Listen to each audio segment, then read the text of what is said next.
അവൻ അലിയുന്നത് കാണുമ്പോൾ എന്റെ മനസ്സ് പിടയുന്നു. ഞാൻ കുറ്റക്കാരനില്ലെന്ന് പറഞ്ഞു മനസ്സിലാക്കാൻ അവൻ എനിക്ക് അവസരം തരുന്നില്ല. അവൻ ഇന്ന് നോവിക്കപ്പെട്ട സിംഹമാണ്. മുറി ഉണങ്ങാൻ സ്വല്പ സമയമെടുക്കും, അത്രേ ഉള്ളൂ. അവന്റെ കാലിൽ വീണ് മാപ്പിരയ്ക്കാൻ ഞാൻ തയ്യാറാണ്. അവനൊന്ന് പറഞ്ഞു മനസ്സിലാക്കൂ ചന്ദ്ര. കൂട്ടുപിരിഞ്ഞതിൽ ഞാൻ വിഷമിക്കുന്നു, നീ വിഷമിക്കുന്നു, അതുപോലെ അവനും വിഷമിക്കുന്നുണ്ടാവും. നശിക്കാൻ ഞാൻ അവനെ വിടില്ല. ഞാൻ അവനെ മാറ്റിയെടുക്കും. അവൻ തിരിച്ചു വരും വിനോദ്, തിരിച്ചു വരും.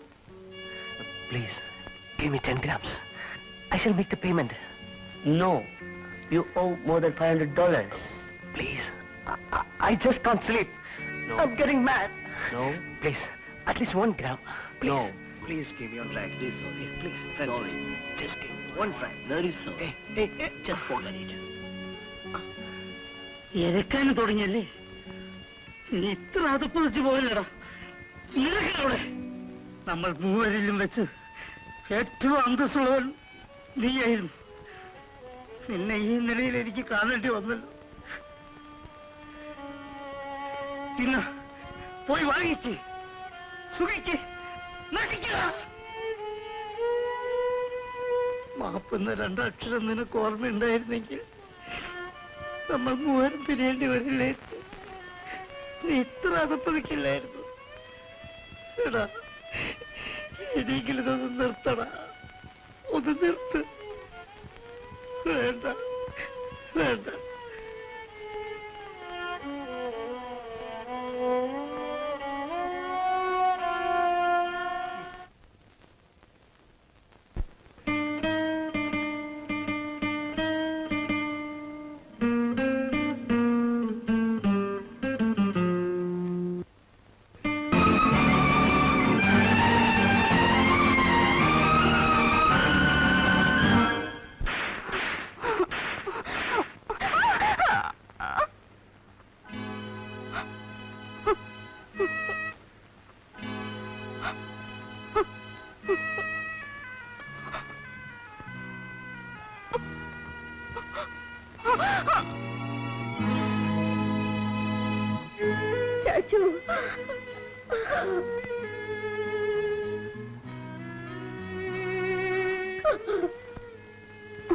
പറയൂ, ആരാണവൻ? എനിക്കറിയില്ല. നീ എന്നോട് കള്ളം പറയുന്നു.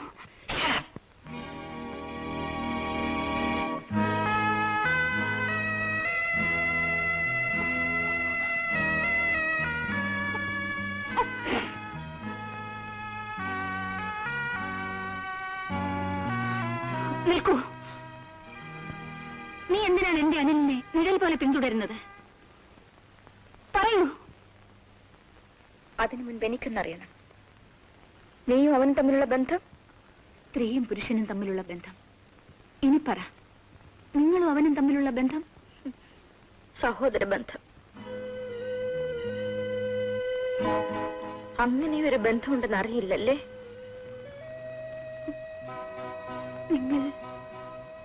നിങ്ങൾ ഞാൻ അവന്റെ ചേച്ചിയാണ്. എന്റെ അനിലിനെ തിരിച്ചു കൊണ്ടുപോകാൻ വന്നതാണോ?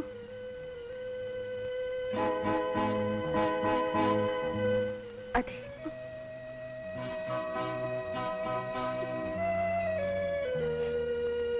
ഇന്നുവരെ ആരുടെ മുൻപിലും ദയയ്ക്ക് വേണ്ടി ഞാൻ ഇരുന്നിട്ടില്ല.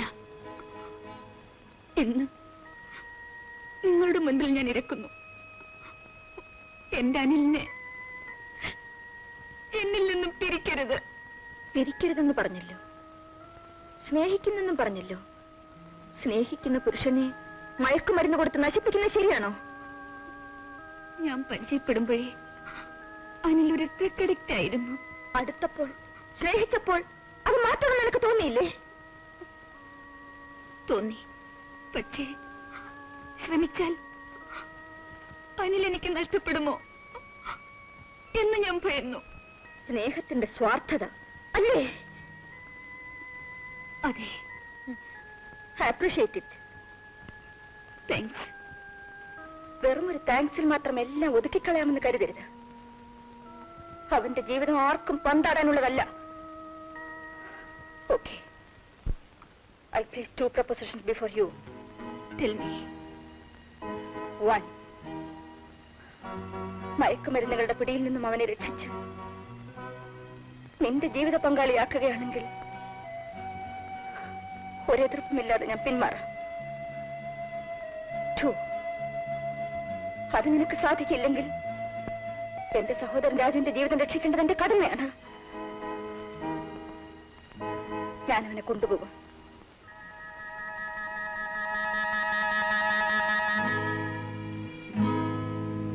Tell me, do you agree for this? പറയൂ, സമ്മതിക്കുന്നോ?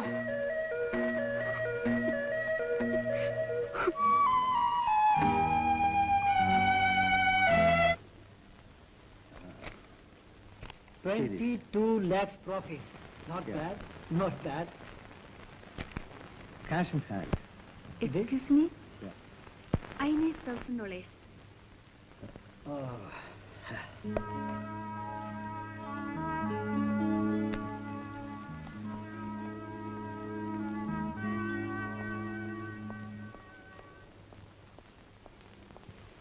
Key, please.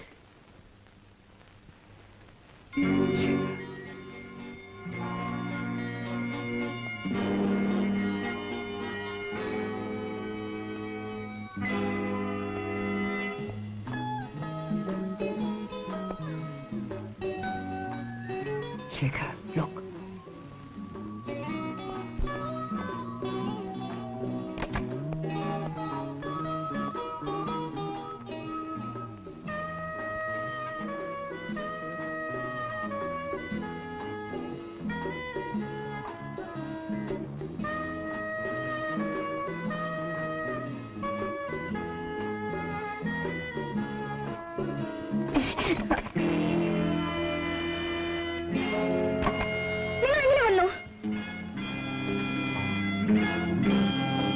അത്യാവശ്യമായി കാണേണ്ട കാര്യമുണ്ട്. അതുകൊണ്ടാണ് അറിയിക്കാതെ വന്നത്.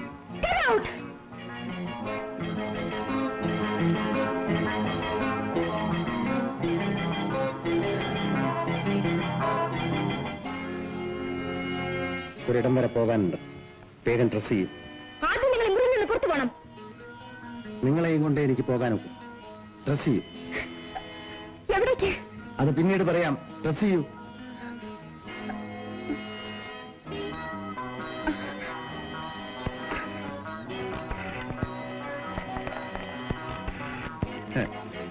കുറച്ചു സമയത്തേക്ക് ഫോൺ വർക്ക് ചെയ്യില്ല. ഹലോ,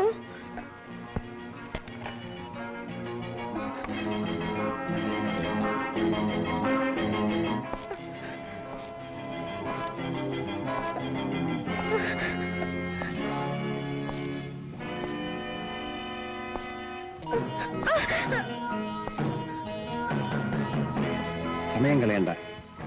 വേഗം ഡ്രസ് ചെയ്യും. പോകാം. ഞാൻ വരില്ല. അപ്പോ ഇതേ വേഷത്തിൽ ഞാൻ എടുത്തുകൊണ്ട് പോകേണ്ടി വരും. അയ്യോ, എന്നെ വിടൂ, എന്നെ വിടൂ. അയ്യോ,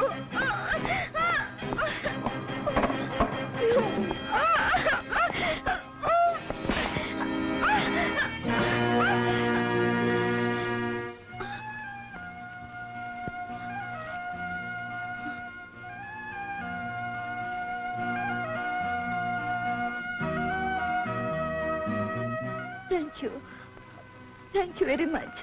താങ്ക്സ് പറയണ്ട. നിങ്ങൾ രക്ഷപ്പെട്ടത് നിങ്ങളുടെ ഭാഗ്യമാണ്. ഇങ്ങനെ പണം സംഭവിക്കുന്നത് ആർക്ക് വേണ്ടി? പണം സംഭവിച്ചതിലേറെ പാവം സംഭവിച്ചു കഴിഞ്ഞില്ലേ? ഛേ, ഇതോ ഒരു ജീവിതമാണോ? കുപ്പത്തൊട്ടിയിൽ എച്ചിൽ നോക്കി ജീവിക്കുന്ന പട്ടിക്ക് പോലും ഇതിലും അന്തസ്സുണ്ടാവുമല്ലോ. എനിക്കൊന്നും മനസ്സിലാകുന്നില്ല. സിമ്പിൾ. യജമാനെ നിങ്ങളെ കാഴ്ചവെക്കാൻ കൊണ്ടുപോവുകയായിരുന്നു ഇദ്ദേഹം. നിങ്ങൾക്കെങ്ങനെ അറിയാം? ഇതേപോലെ ഒരിക്കൽ അകപ്പെട്ടു പോയവളാണ് ഞാൻ. എന്നിട്ട് പിന്നെ രക്ഷപ്പെടാൻ ശ്രമിച്ചില്ല. എന്തുകൊണ്ട്? ചിറകുകളെല്ലാം വെട്ടിക്കളഞ്ഞിരുന്നു. നിങ്ങൾ ആരാണ്? ഞാനോ? ഈ നല്ല മനുഷ്യന്റെ ഭാര്യ.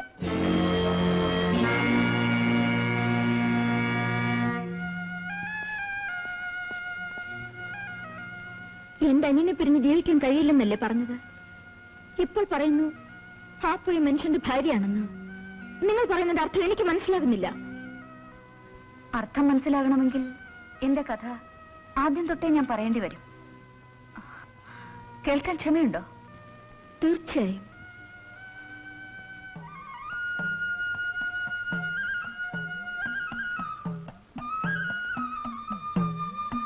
ഞാൻ വെറും ഒരു നാട്ടിൻപുറത്തുകാരി പെണ്ണായിരുന്നു. വലിയ സാമ്പത്തിക ശേഷി ഇല്ലാത്തതായിരുന്നു ഞങ്ങളുടെ കുടുംബം. ഇപ്പോൾ പോയ മനുഷ്യൻ വിവാഹം ആലോചിച്ചു വന്നപ്പോൾ എന്റെ വീട്ടുകാർ എന്നെ ഉപദേശിച്ചു. പ്രായം കൊണ്ട് ചേർച്ചയില്ലെന്ന് ഓർത്ത് ദുഃഖിക്കരുത്. ലക്ഷപ്രഭുവാണ് അയാൾ. ഈ ബന്ധം കിട്ടുന്നത് നിന്റെ ഭാഗ്യമാണെന്ന അവരുടെ ഉപദേശത്തിന് ഞാൻ വഴങ്ങി. ഞങ്ങളുടെ വിവാഹം നടന്നു. കഴുത്തിൽ താലി കെട്ടിയ ഭർത്താവിനെ ഈശ്വരനായി കരുതണമെന്ന അമ്മയുടെ ഉപദേശം ഞാൻ ഏറ്റുവാങ്ങി.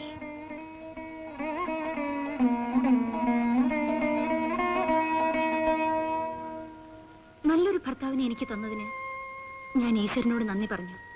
ഞങ്ങൾ കാഠ്മണ്ഡുവിലെത്തി.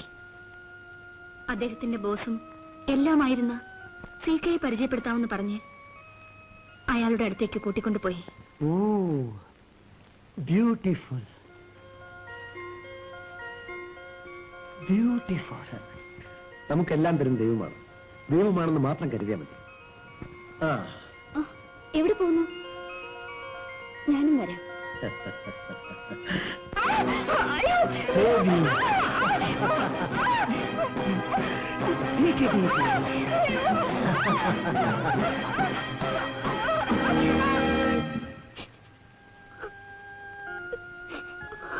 ഇതേ സംഭവങ്ങൾ ആവർത്തിക്കപ്പെട്ടു. എന്റെ ഭർത്താവ് എനിക്ക് അന്യനായി. അന്ന് ആ മനുഷ്യന്റെ മുന്നിൽ എന്നെ ഇറങ്ങിക്കൊടുത്ത ദിവസം തൊട്ട് എന്റെ കിടക്ക പങ്കിടാൻ ഒരിക്കലും ഞാൻ അയാളെ അനുവദിച്ചിട്ടില്ല. ഏത് പുരുഷനും എന്റെ കണ്ണിൽ ശത്രുവായി. ആ ദ്വേഷം വളർന്നു. പുരുഷനോടുള്ള പക വീട്ടാൻ ഞാൻ അലഞ്ഞു നടന്നു.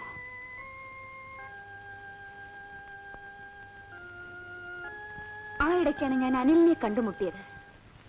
ചെന്നായ്ക്കൾക്കിടയിൽ ഞാൻ ഒരാട്ടുംകുട്ടിയെ കണ്ടു. അതിനെ ഞാൻ ഓമനിച്ചു, സ്നേഹിച്ചു. എന്റെ ദുഃഖങ്ങളെല്ലാം ഞാൻ മറന്നു. പക മറന്നു, വിദ്വേഷം മറന്നു. സ്നേഹത്തിന്റെ ലോകത്തിലേക്ക് ഞാൻ വീണ്ടും തിരിച്ചു വന്നു. തിരിച്ചുവരവ് നന്നായി. വന്ന വഴിയിൽ തെറിച്ച ചെളി, അത് മറ്റുള്ളവർ എന്റെ മേൽ തെറിപ്പിച്ച ചെളിയാണ്. കഴിഞ്ഞ കാലത്തെക്കുറിച്ച് ഓർക്കുമ്പോൾ എനിക്ക് ദുഃഖമുണ്ട്. ചതിക്കപ്പെട്ടതിൽ അമർഷമുണ്ട്. അറിയാതെ തെറ്റ് ചെയ്യാൻ ഈശ്വരൻ ചിലരെ സൃഷ്ടിക്കാറുണ്ട്. അതിലൊരുവളാണ് ഞാൻ.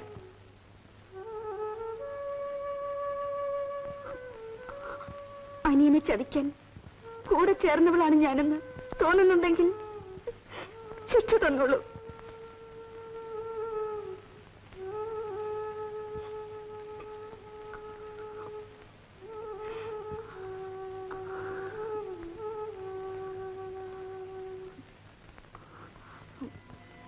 വരട്ടെ.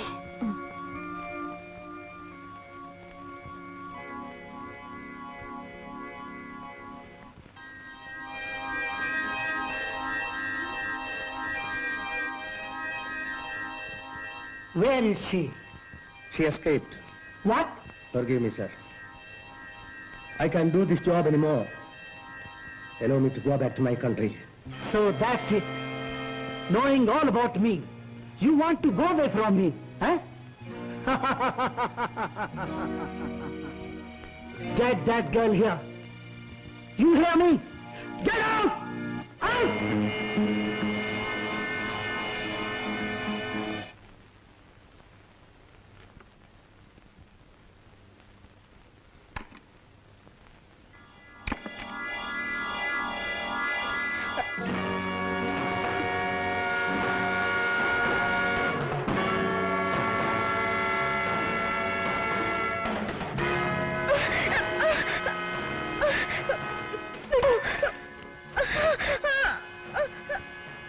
ഞാൻ ഉപദ്രവിക്കാൻ വന്നതല്ല.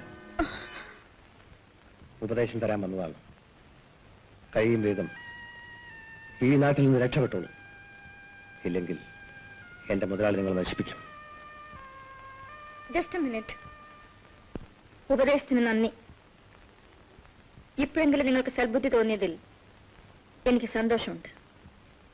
എന്നെപ്പറ്റിയെല്ലാം എന്റെ ഭാര്യ പറഞ്ഞു തന്നിരിക്കും. ഞാൻ ഈ ഹോട്ടലിലെ റൂം ബോയ് ആയിട്ടാണ് ജീവിതം ആരംഭിച്ചത്. ഇന്ന് ഞാൻ ഈ ഹോട്ടലിന്റെയും കാസിനോവിന്റെയും മാനേജറാണ്. ബാരറിൽ നിന്നും മാനേജർ പദവിയിലേക്കുള്ള യാത്രക്കിടയിൽ തെറ്റുകൾ ഒട്ടേറെ ഞാൻ ചെയ്തു. തെറ്റുകളാണെന്ന് അറിഞ്ഞുകൊണ്ട് തന്നെ അല്ലേ? അതെ, ധനികനാകണമെന്നതായിരുന്നു എന്റെ ലക്ഷ്യം. ധനമൊട്ടാറ് നേടിയപ്പോഴേക്കും മനസ്സമാധാനം തീരെ നഷ്ടപ്പെട്ടു. പോയിപ്പോയ മനസ്സമാധാനം വീണ്ടെടുക്കണമെന്ന് മോഹമുണ്ട്. ഈ കുമ്പസാരമെല്ലാം എന്നോട് നടത്തുന്നതിന് ഏത് നിമിഷവും ഞാൻ കൊല്ലപ്പെട്ടേക്കാം. എന്തിന്? ഇനി ഈ വൃത്തികേടുകൾ ചെയ്ത് ജീവിക്കാൻ തയ്യാറില്ലെന്ന് ഞാൻ ശ്രീക്കയോട് പറഞ്ഞു. അങ്ങനെ പിരിഞ്ഞു പോയവരാരും ഇന്ന് വരെ ജീവിച്ചിട്ടില്ല. എന്നോട് രക്ഷപ്പെടാൻ പറഞ്ഞല്ലോ, നിങ്ങൾക്ക് രക്ഷപ്പെട്ടൂടെ? രക്ഷപ്പെടണമെന്ന് മോഹമില്ല. മരണത്തെ ഞാനിന്ന് ഭയപ്പെടുന്നുമില്ല. മരിക്കും മുമ്പ് ആരോടെങ്കിലും എന്റെ ആത്മവേദന തുറന്നു പറയണമെന്നുണ്ട്. എന്റെ ഭാര്യ കേൾക്കാൻ തയ്യാറാവില്ല. നിങ്ങൾ കേട്ടു. നന്ദി. വരട്ടെ.